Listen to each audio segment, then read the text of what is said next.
اللاعب اللي قدم ايضا يعني مردود ممتاز في الشوط الاول هو يسجل في مرمى الاتحاد.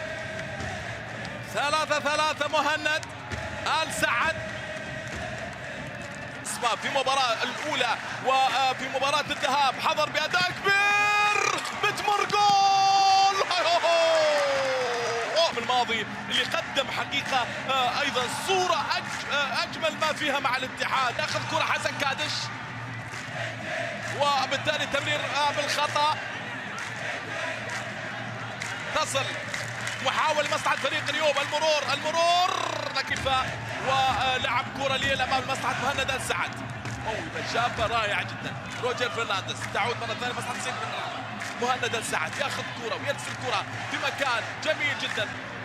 هي الهدف الوحيد. فيصل في اخطاء موجودة حاضرة في خط الوسط. مهند آل سعد بانطلاقة يعرف طريق المرمى جيدا ويعرف الشباك صراحة على مستوى خط الهجوم. بيريغوين معاه كرة بيريغوين وبالتالي التحرك موجود بجانب امادو جول.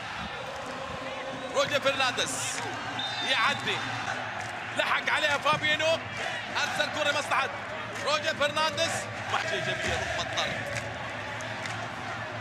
مهند في التحرك والمرور والتقدم لكن حسن قادش على اليمين لكن عدت مره ثانيه مصلحه مهند آل سعد. شوف التحركات مهند في ارسال الكره للامام تحرك معها لكن تسديدات مستمره لمصلحه بيريغوين في المحاوله لمصلحه عبد الرحمن العبود مهند آل سعد. ممتاز مهند آل سعد صراحه في المحاوله لكن حسن قادش محمد مع كره عاليه للامام وتتحول بالراس تسجل ايضا الثالث براسيه بتمج وبالتالي اصابه ثالثه في الهداف الكبير هو بالمناسبة هداف الدوري مهند آل سعد.